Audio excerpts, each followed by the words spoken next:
Donc, bonjour à tous. Bonne année. Que 2019 soit encore plus béni que 2018. 2018 a été béni. 2019, ça va être mieux. Parce qu'on va être encore plus proche du retour du Seigneur.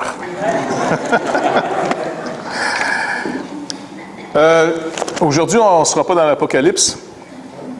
Et puis, ça va être plus une exhortation en vue de la Sainte Seine. Pour qu'on puisse comprendre un peu plus les bénéfices de prendre la communion ensemble. Parce que souvent, il y a eu des extrêmes autour du repas du Seigneur.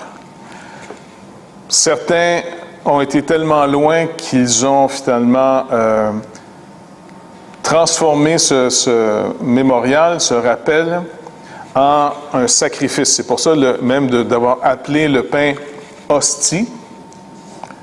Je sais qu'au Québec, ça se dit mal, là, mais le pain.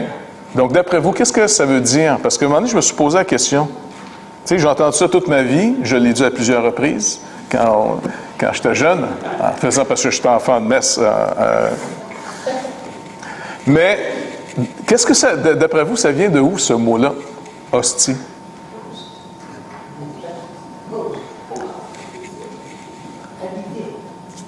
Habiter, ça ressemble à host, mais pas exactement. Ça vient du latin. Hostia. Victime. Ça veut dire victime. C'est un mot qui s'est ajouté. C'est pas dans la parole par rapport à ce repas. Mais, parce que finalement, ça l'a dérivé dans le principe du corps de Christ qui est brisé pour nous et que son sang finalement a été versé pour nous.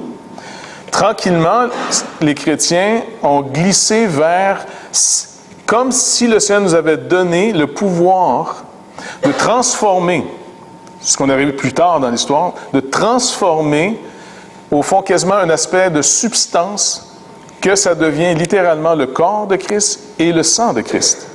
Et si vous remarquez, le prêtre, qui est une autre notion qui est arrivée un petit peu plus tard dans l'histoire de l'Église, parce qu'on est un peuple de sacrificateurs, on est un peuple de prêtres. Il n'y a pas un prêtre pour les autres. Mais éventuellement, ça l'a monté à faire un élite qui est devenu, eux, les prêtres et les autres, les laïcs. Ce qui n'est totalement pas l'alliance nouvelle en Jésus-Christ.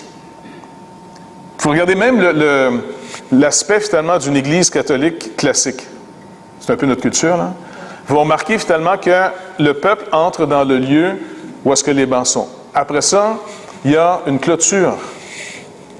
Et même longtemps, l'Église a fait son sacrifice, entre guillemets, d'eau. Et puis il y avait même des fois une séparation où le peuple ne voyait pas l'offrande qui était faite, un sacrifice. Et donc l'Église catholique, elle a finalement glissé à refaire ce que l'Ancien Testament faisait. En d'autres mots, transformer pour que ça devienne un hostie, une victime qu'on va briser. Et vous entendez souvent, quand ils le font, reçoit le sacrifice de l'Église. L'Église ne fait aucun sacrifice dans ce sens. L'Épître aux Hébreux nous a dit clairement que c'est un sacrifice qui a été fait une fois pour toutes. Et quand Christ est mort, et qu'il a été donné en victime pour nous, c'est quelque chose qui est non transférable. C'est fait par lui une fois pour toutes. Et quand il est mort, juste avant de mourir, il a déclaré, maintenant tout est accompli. Tout est fait. Et il dit, vous ferez ceci en mémoire de moi. Ça, c'est un extrême. Le danger, c'est que les extrêmes s'attirent. Et souvent, on est trop en réaction à l'erreur.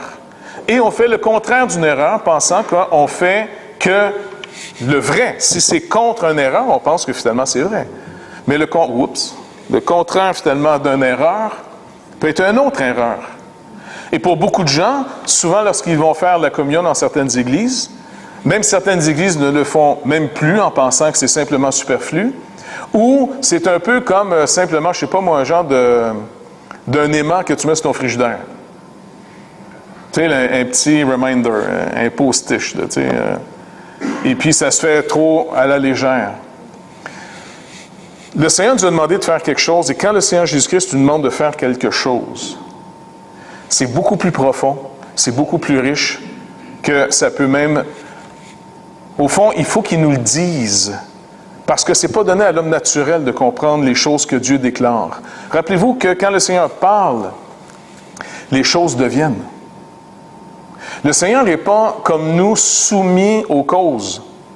Il est la cause suprême. Il n'y a rien qui lui échappe. Il règne sur toute chose.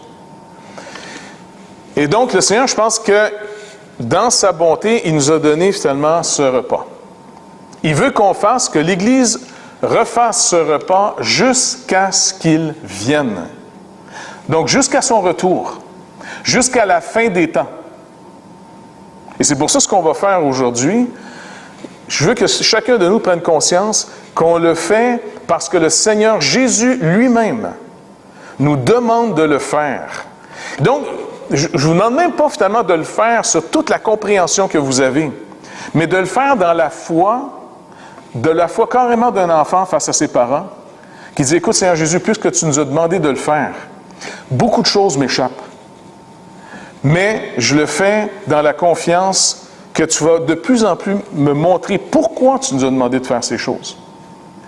Et de voir aussi l'importance de ce qu'il a donné sa parole. Et quand on proclame sa parole sur sa volonté, en faisant ce qu'on va faire tout à l'heure, on peut être au moins sûr d'une chose aujourd'hui. Parce qu'une des obsessions du chrétien, c'est de faire la volonté de Dieu. C'est une nourriture maintenant que nous, rachetés, ayant le Saint-Esprit, on peut marcher dans sa volonté. Ça devient un désir. Ce que Jésus appelait à l'époque une nourriture que vous ne connaissez pas. Vous vous rappelez quand les disciples avaient été chercher de la nourriture en Samarie, dans un village, et lui était avec la Samaritaine, et puis ils sont revenus, vite, mange, parce qu'ils ont vu finalement que peut-être en venant, la Samaritaine est partie en courant vers le village.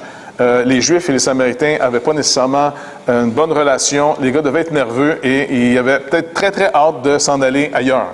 Tu vois? Et le Seigneur est très relax. Et en passant, lui qui avait soif, qui avait demandé à cette femme de boire, n'a toujours pas bu en passant. Et elle part vers le village et elle déclare l'effet de l'Évangile. D'après vous, comment elle déclare l'effet et l'Évangile à son village? C'est une vraie question. Hein? Il a dit sur moi. Il a dit sur ma vie ce que je faisais. Elle avait... Si c'est le Seigneur, tu sais que je n'ai pas fini mon message. Oui. Et donc, elle s'en va en courant vers le village qu'elle fuyait. N'oubliez pas, elle se cachait de son village parce qu'elle avait sûrement échoué selon l'éthique de vie de son propre village. Le Seigneur rencontre cette femme à midi. On est au Moyen-Orient, à une époque où est-ce que les gens n'ont pas l'eau courante chez eux.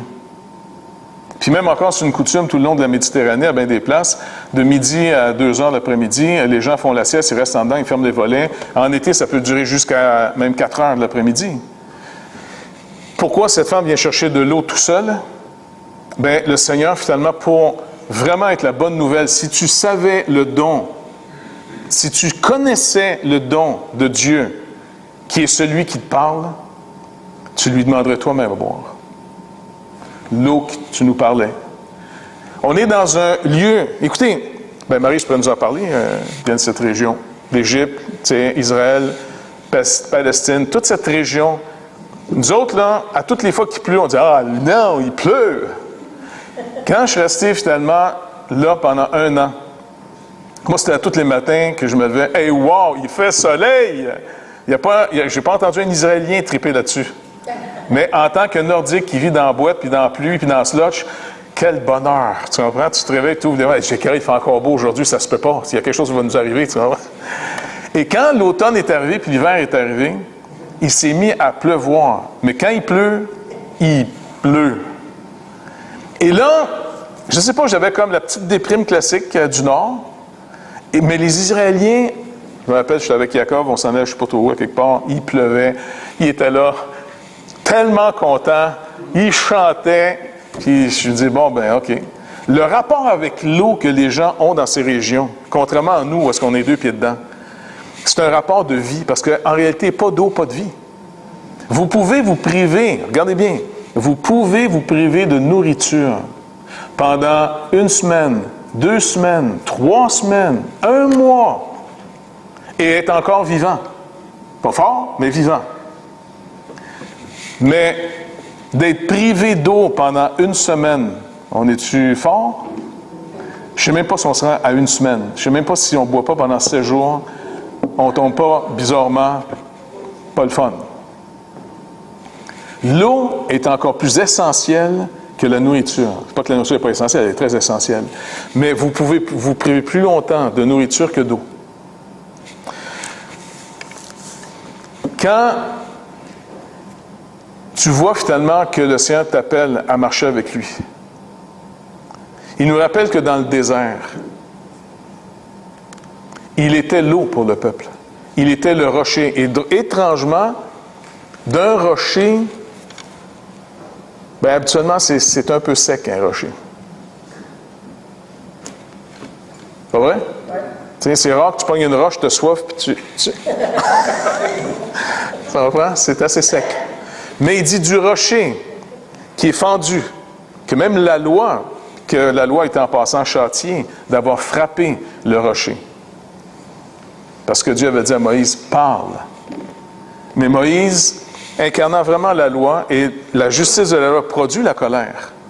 Moïse lui-même poussé à bout. Il craque devant le peuple et il frappe le rocher. L'eau va en sortir.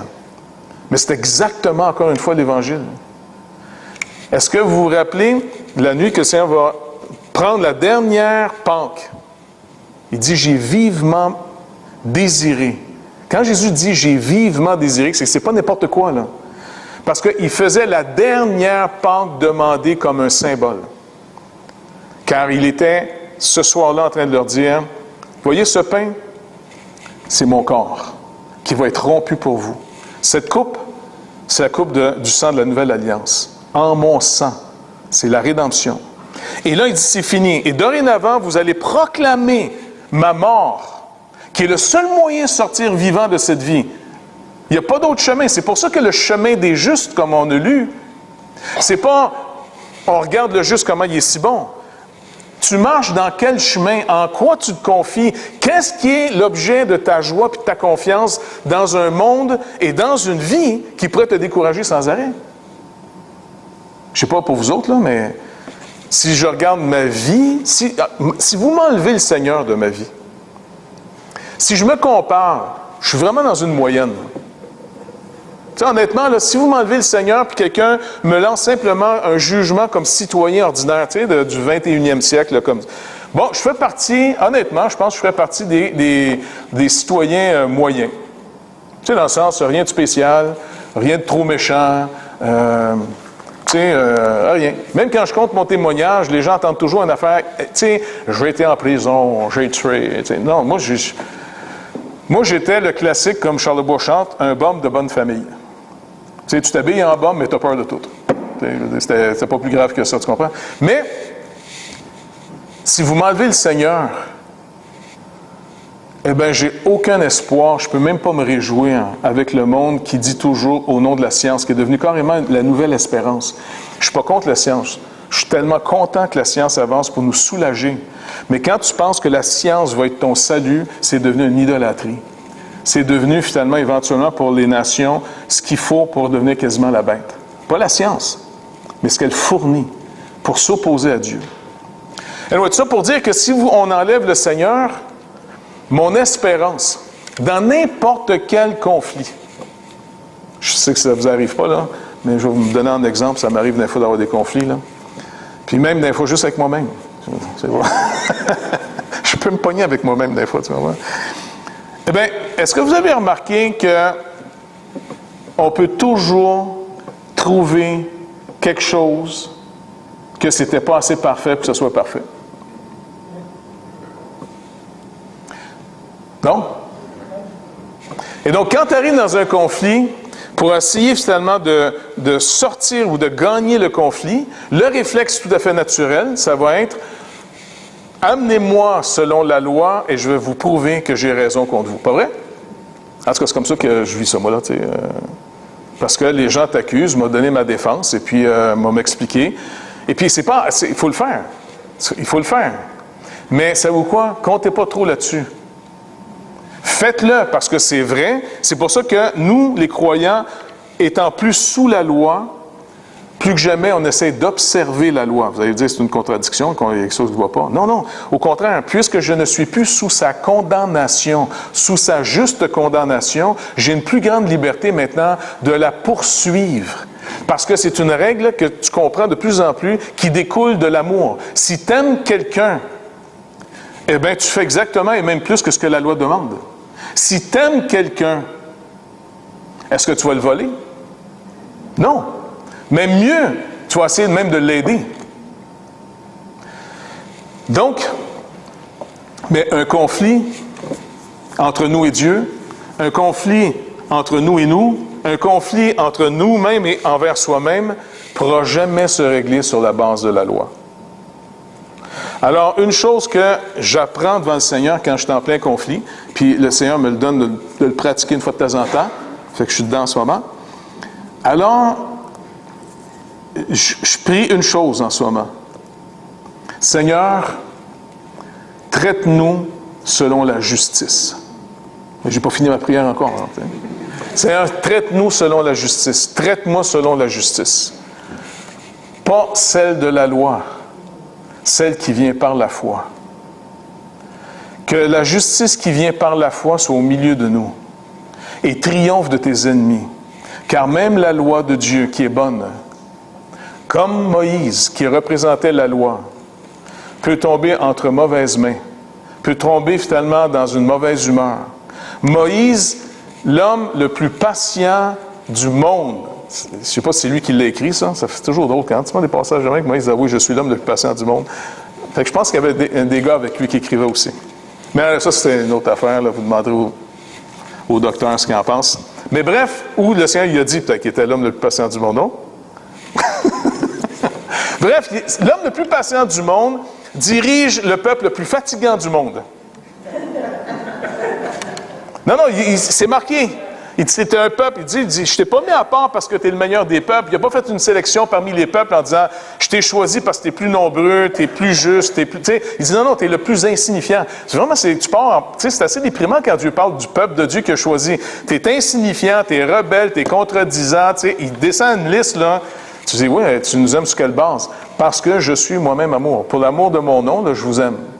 Mais, s'il vous plaît, les gars, regardez pas vous-même, parce que c'est pas de vous que je tire le jus pour vous aimer. Il vient de lui. Dieu nous aime à cause de lui. Alors, finalement, Moïse, exaspéré par le peuple, n'oubliez pas, il représente la loi. Plutôt que d'obéir au Seigneur et de parler au rocher, il va frapper le rocher. Tu sais, je ne sais pas pour vous autres, là, mais tu sais, des fois, il y a de la mythologie qui nous aide à évacuer. De tous les temps, les peuples vivent de mythologie. Nous autres, c'est au grand écran que notre mythologie se fait. J'ai jamais vu de film autant de super-héros déformés, bizarres, tout en collant en plus. Je dis, pour moi, ça fait vraiment pas viril, mais tu sais, ils sont tous en collant. Non? Je sais pas pourquoi, tu sais. Tu sais, un gars avec des léotards, mais ça... Mais, en tout cas, c'est pour vous montrer qu'ils sont capables de nous passer n'importe quoi. Eh bien, ces gars-là et ces femmes-là règlent les problèmes et c'est toujours très violent. C'est très violent la manière que c'est réglé. Parce que souvent, on a l'impression que ça ferait donc du bien de régler les choses violemment. Tu sais, ça fait sortir le méchant. Il ne faut pas le garder dedans. Mais quand Christ est venu, et puis qu'il a annoncé au dernier repas que là, c'était sa dernière soirée avec eux, il va être livré, il va être trahi. Et, pour prendre un passage un petit peu déprimant, on va tourner dans, je sais pas si je me trompe, dans Matthieu, où est-ce qu'il leur annonce qu'il va être trahi par eux. Je pense que c'est Matthieu 26.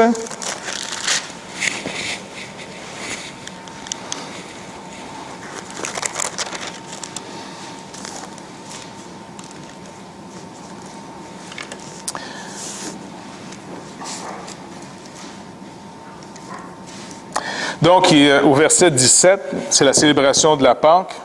Le premier jour des pains sans levain, les disciples s'adressèrent à Jésus pour lui dire, « Où veux-tu que nous préparions le repas de la Pâque? » Il répondit, « Allez à la ville chez un tel, » donc il nomme le gars en question, « et vous lui direz, le maître dit, mon temps est proche, je ferai chez toi la Pâque avec mes disciples. » Les disciples firent ce que Jésus leur avait ordonné, ils préparèrent la Pâque. Le soir étant venu, il se met à table avec les 12, et pendant qu'il mangeait, il dit, « Je vous dis en vérité, l'un de vous me livrera. » Ils furent profondément attristés, et chacun se mit à dire, « Est-ce moi, Seigneur? » Il répondit, « Celui qui a mis avec moi la main dans le plat, c'est celui qui me livrera. » Et le Fils de l'homme s'en va selon ce qui est écrit de lui. Mais malheur à l'homme par qui le Fils de l'homme est livré. Mieux vaudrait pour cet homme qu'il ne fût pas né. Judas, qui le livrait, prit la parole et dit, « Est-ce moi, Rabbi? » Et Jésus lui répondit, « Tu l'as dit. » Et pendant qu'il mangeait, Jésus prit du pain. Et après avoir rendu grâce, il le rompit et le donna aux disciples en disant, « Prenez, mangez, ceci est mon corps. » Il prit ensuite une coupe, et après avoir rendu grâce, il la leur donna, en disant, « Buvez-en tous, car ceci est mon sang, le sang de l'Alliance qui est répandu pour plusieurs, pour la rémission des péchés. Je vous le dis, je ne boirai plus désormais de ce fruit de la vigne, jusqu'au jour où j'en boirai du nouveau avec vous dans le royaume de mon Père. » Après avoir chanté les cantiques, ils se rendirent à la montagne des Oliviers. Alors Jésus leur dit, « Je serai pour vous tous, cette nuit, une occasion de chute. Car il est écrit, « Je frapperai le berger, et les brebis du troupeau seront dispersées. Mais, après que je serai ressuscité, je vous précéderai en Galilée. » Pierre, prenant la parole, lui dit, « Quand tu serais pour tous une occasion de chute, tu ne le seras jamais pour moi. » Jésus lui dit, « Je te dis en vérité, cette nuit même, avant que le coq chante, tu me renieras 3 fois. » Pierre lui répondit, « Quand il me faudrait mourir avec toi, je ne te renierai pas. » Et tous les disciples dirent la même chose. Et là-dessus, Jésus s'en alla avec eux dans un lieu appelé Gethsémané. Et il dit aux disciples, « Asseyez-vous ici, pendant que je m'éloigne pour prier. » Il prit avec lui Pierre et les 2 fils de Zébédée, et il commença à éprouver de la tristesse et des angoisses. Il leur dit alors, « Mon âme est triste jusqu'à la mort. Restez ici et veillez avec moi. » Puis, ayant fait quelques pas en avant, il se jeta sur sa face et pria ainsi, « Mon Père, s'il est possible, que cette coupe s'éloigne de moi. Toutefois, non pas ce que je veux, mais ce que tu veux. » Il vint vers les disciples, qu'il trouva endormis. Et il dit à Pierre, « Vous n'avez pu donc veiller 1 heure avec moi? Veillez et priez, afin que vous ne tombiez pas dans la tentation.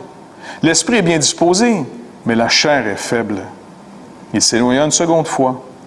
Il pria ainsi, « Mon Père, s'il n'est pas possible que cette coupe s'éloigne sans que je la boive, que ta volonté soit faite. » Il revint et les trouva encore endormis, car leurs yeux étaient appesantis.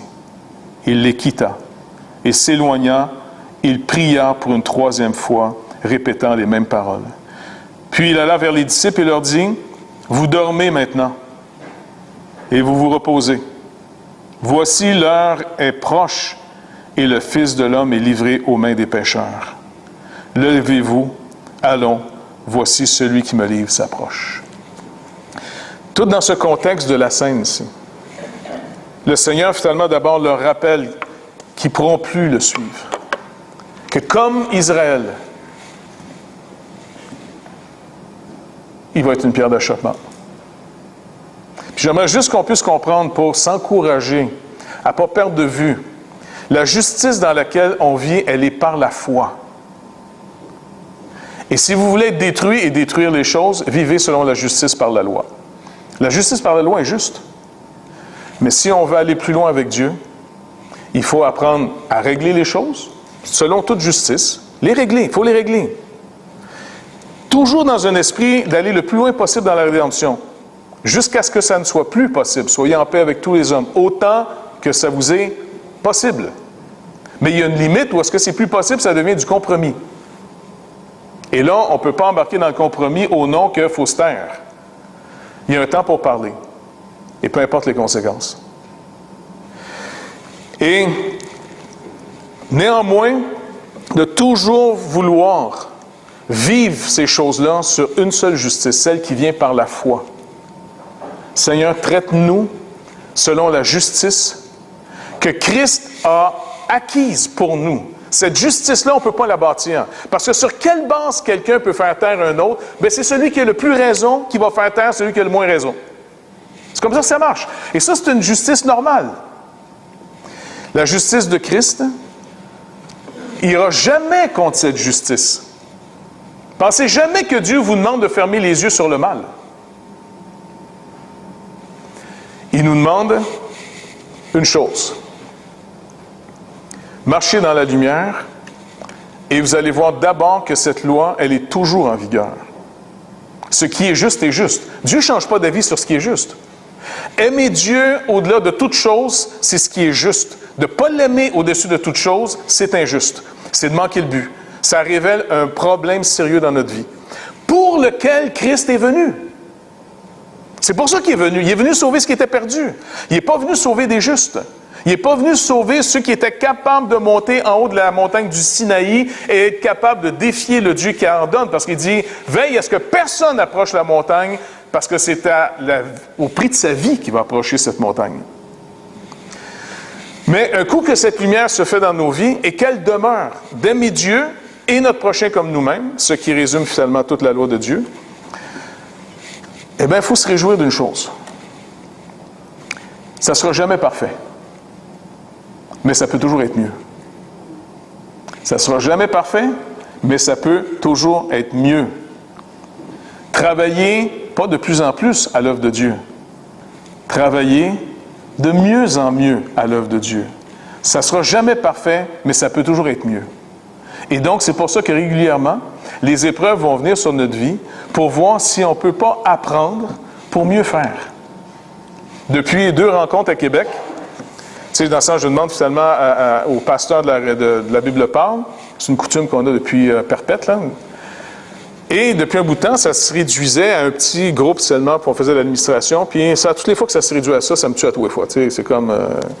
bon, il faut en faire de l'administration, mais je veux dire, c'est pas le but, tu sais. Elle est supposée nous servir en vue d'un but. On marche vers quelque chose. Et là, je demandais à tout le monde, aux dirigeants, amenez les gens d'influence dans vos églises, amenez ceux qui veulent aller plus loin. Et à Québec, on va rebrasser des idées pour se refaire un retour sur nous-mêmes, savoir ce qu'on est rendu. Et la dernière fois, on a parlé, entre autres, sur notre type de leadership. Et puis, j'expliquais un petit peu notre historique. Quand on a commencé, finalement, la Bible parle ici, ça ne s'appelait pas la Bible parle, ça ne s'appelait rien au début, c'était encore plus facile, tu sais. Eh bien, c'était sous l'enseignement de mon premier pasteur qui m'avait donné une certaine structure qui s'appelait M. Kenneth Howard. Et M. Howard avait une vision, une perception, une compréhension du leadership par sa vie parce que lui avait passé finalement dans un régime très strict, tu sais, très, très autoritaire. Et un jour, il y a vraiment eu une rencontre plus profonde avec Christ qui a complètement bouleversé sa vie. N'oubliez pas, il était déjà pasteur, enseignant dans un collège biblique. Il a même enseigné, il paraît ici dans la région de Verdun, il y avait un collège biblique là. Et puis il est parti en mission en Algérie, puis de l'Algérie, après ça, il était en France, ainsi de suite. Mais il me racontait souvent son expérience qu'un jour, le Seigneur l'a vraiment comme surpris. Il a été complètement dépassé, bouleversé. Et tout son concept là, de rigidité de vie chrétienne s'est effondré. Et il a compris que c'est en puisant dans la grâce de Dieu, en découvrant l'amour que Dieu a pour nous, que le peuple de Dieu trouve sa nourriture pour aller de l'avant. Trouve son zèle, son enthousiasme, sa reconnaissance. Et puis honnêtement, dans tous les prédicateurs que j'ai entendus, puis j'en ai entendu pas mal, vous allez remarquer que chacun a comme un peu son thème, hein, son message.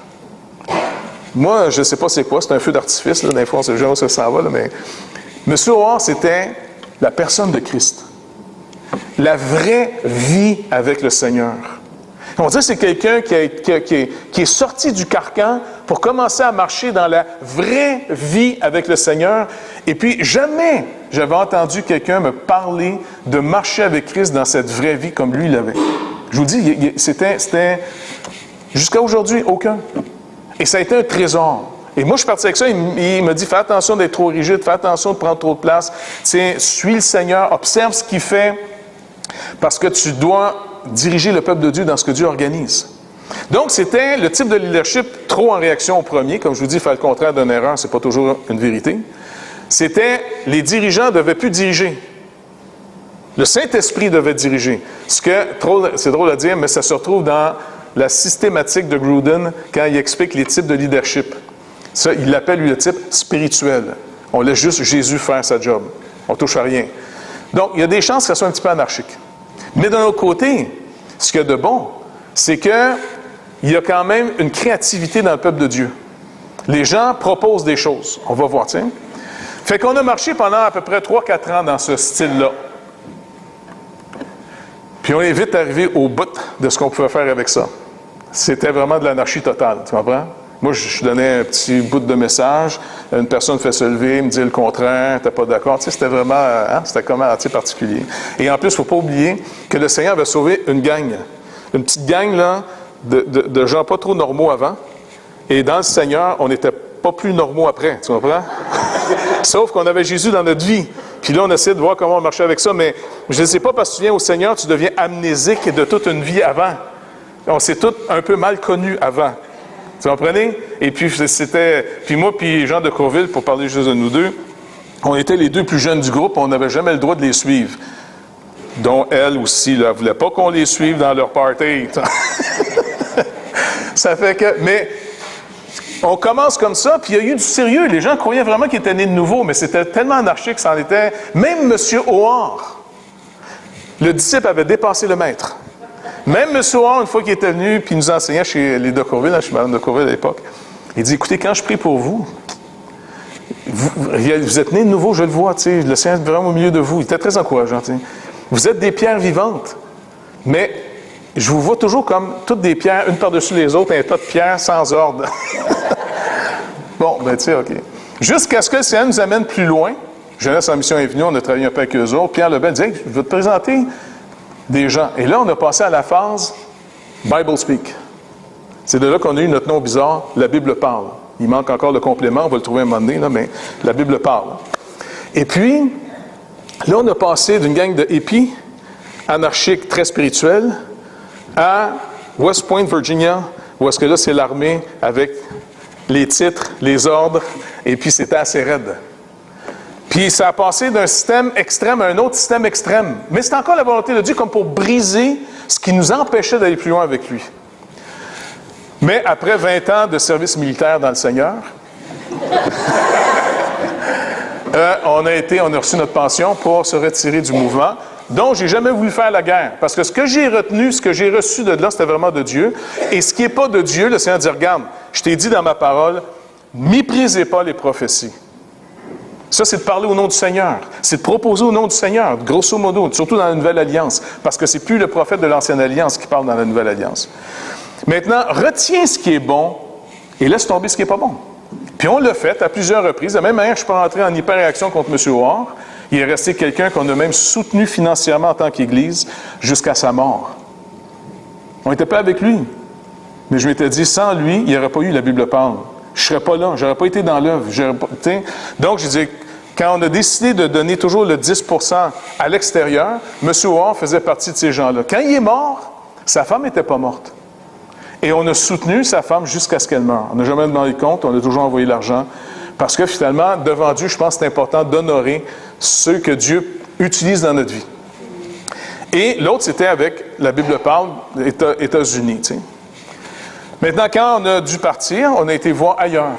Parce que je dis, si tu ne vas pas voir un autre modèle, ben tu vas faire de la même chose ou pire. Tu vas faire le contraire. Puis là, je me dis, je ne veux pas rentrer en réaction contre ce que Dieu m'a montré. Je veux garder ce qui est bon et laisser tomber ce qui n'est pas bon. Alors, finalement, je dis, le mieux, là, c'est d'aller voir un autre genre de système pour se comparer, encore une fois, pour juste faire des pas de plus, pour essayer de voir bibliquement si on peut aller plus loin. Et c'est là qu'on était à Willow Creek.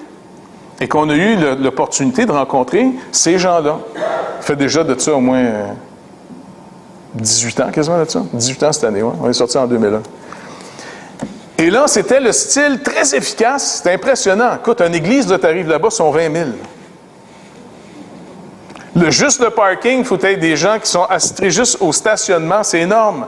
Mais je peux voir des autobus, même des fois, qui viennent te chercher puis te ramènent à ton autobus. Comme, tellement c'est grand. Et quand tu rentres dans ces églises-là, tu rentres dans un hall d'entrée, c'est comme un centre d'achat. C'est énorme. Et puis là, tu as toutes sortes de kiosques, tu sais, Burger King, tout ça. On dirait que tout le monde est là, tu comprends? Très équipé, très inspirant. Tu n'es pas gêné d'amener n'importe qui avec toi là. C'est impressionnant. T'sais. Puis après ça, tu rentres. On a eu la chance de rester chez les diacres. On a eu, après ça, le privilège de passer du temps avec les anciens de leur église. J'ai rencontré, finalement, puis il y a eu une très bonne relation aussi avec le mentor de Bill Hybels, qui était Billy Zikan. Et là, c'est un autre type de leadership. Les gens d'affaires. Et c'est pour ça qu'aujourd'hui, à la Bible parle, vous avez le CA et le CE. Conseil d'administration et conseil exécutif. Mais, je me suis demandé, OK, encore une fois, on va retenir ce qui est bon, mais est-ce qu'on peut travailler mieux? Est-ce que notre système atteint vraiment son but? Est-ce qu'il y a moyen de voir les lacunes d'abord? Parce que si tu ne vois pas les problèmes, tu ne peux pas avoir de solution. Mais il faut avoir le courage de voir nos problèmes, voir qu'est-ce qui bloque, qu'est-ce qui est malsain, qu'est-ce qui devient toxique dans notre manière de faire. De la même manière que l'ancien système, l'anarchie, a produit des relations toxiques à la fin. C'est dangereux. Le deuxième système, plus tard, avait guéri des choses, mais commençait à produire aussi des effets toxiques. En d'autres mots, quand tu es soigné pour quelque chose, quand tu es soigné par un médicament, c'est un poison, pas vrai, un médicament jusqu'à un certain point, hein, docteur? C'est que tu choisis le moins mal pour voir comment ça va aller, tu comprends? Mais supposons que je te dis, docteur, ça me tenterait de... donne-moi donc 4-5 bonnes séances de chimiothérapie. Juste faire un bon petit lavage, là, tu sais, on ne sait jamais. Tu me dirais-tu, OK, pas de problème, on va te fournir ça. Ah, c'est poison. C'est ce que je voulais entendre.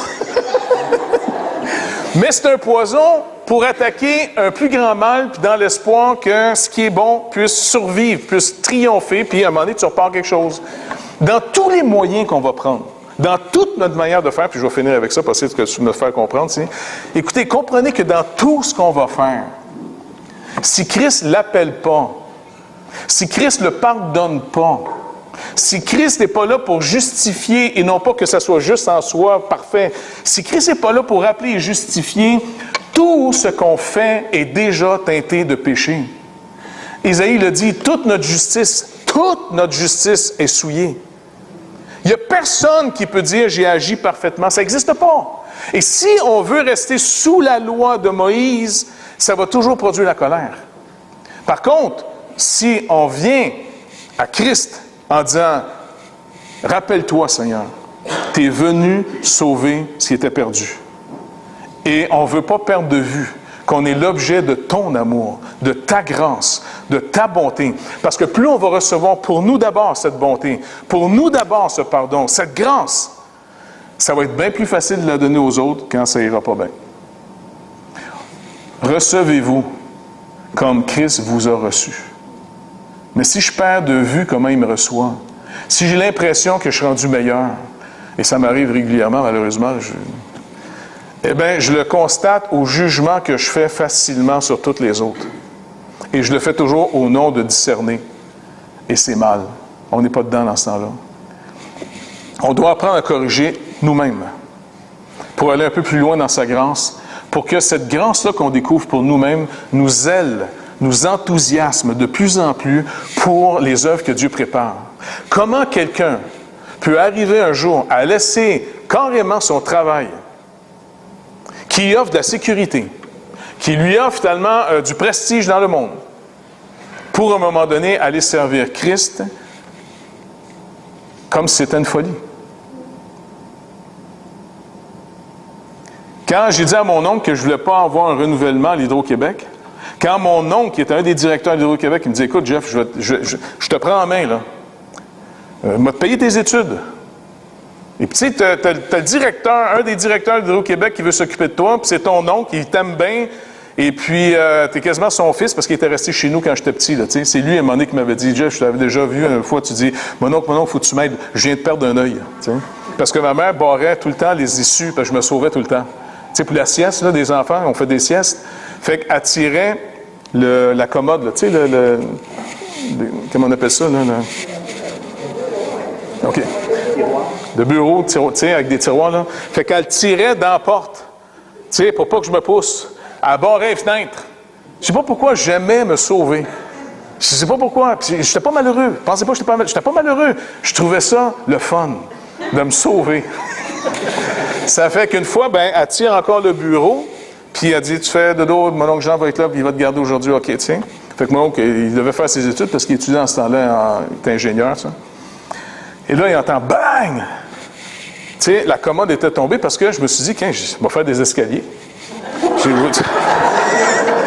Puis quand j'ai monté là-dessus, tiens, à un moment donné. Et puis là, ça m'a cogné, j'ai encore la marque ici, là, tu sais. Et puis, j'avais du sang, puis à un moment donné, là, tu sais, j'étais tout étourdi, mon oncle était là, puis là, ça a comme un petit peu comme collé, tu sais. Puis là, j'étais là, hey, mon oncle, faut-tu m'aider, j'ai perdu mon œil, tu sais. C'est lui qui me racontait cette histoire-là, tu sais. Fait que, vu qu'il savait que dans la vie, je me perdais souvent, il disait, gars, va prendre ton éducation en main, tu vas avoir une carrière. Il dit, tu peux faire encore ta religion. Gars, pourquoi tu peux faire ta religion pareil? Je dis, écoute, mon oncle, je sais pas comment t'expliquer ça. J'ai trouvé un trésor. Ça me dérange pas de manger du riz bouilli pour le restant de mes jours. Tant que j'aurai l'opportunité d'aller fouiller là-dedans, j'ai trouvé vraiment un trésor. Puis là, il me regardait en voulant dire, on va aller dîner.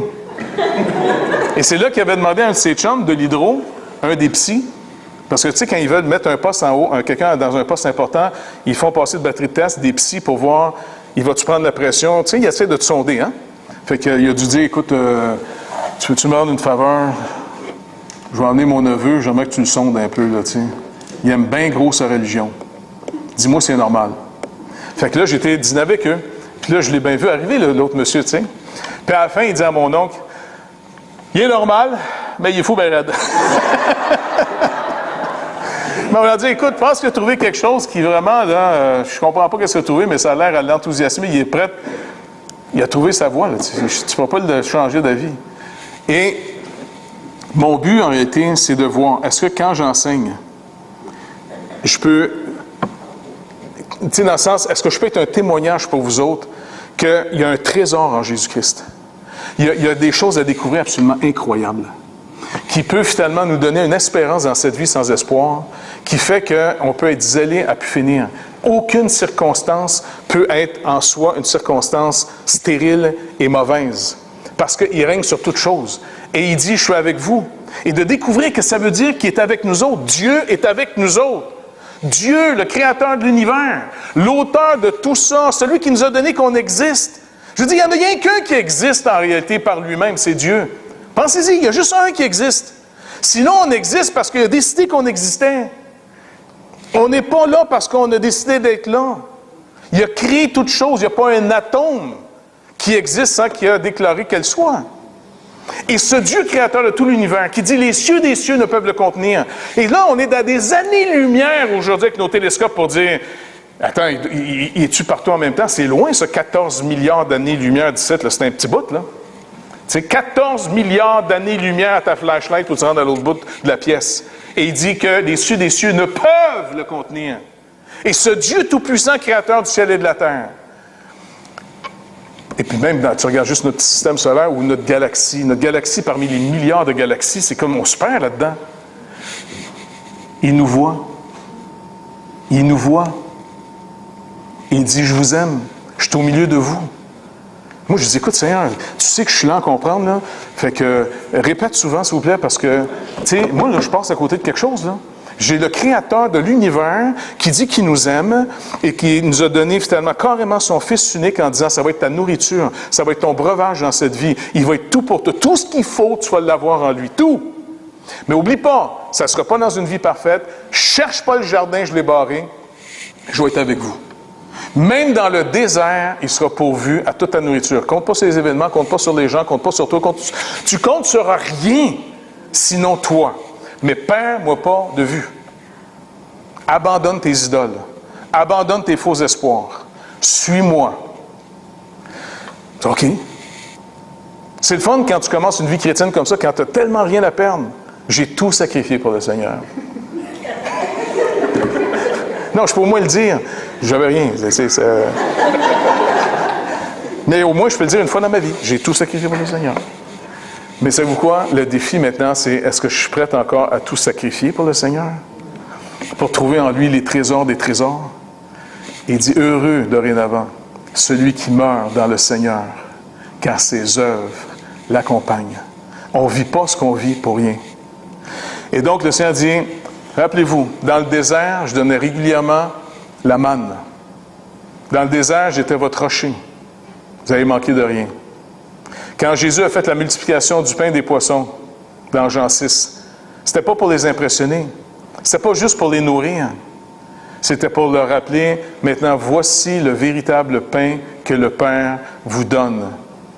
Et Jésus dit, c'est pas le pain que j'ai fait, c'est même pas le pain miraculeux. Imaginez, idolâtre comme on est, s'il y avait, des archéologues auraient trouvé 2-3 pains de cette batch de pain. Il y aurait une cathédrale bâtie dessus.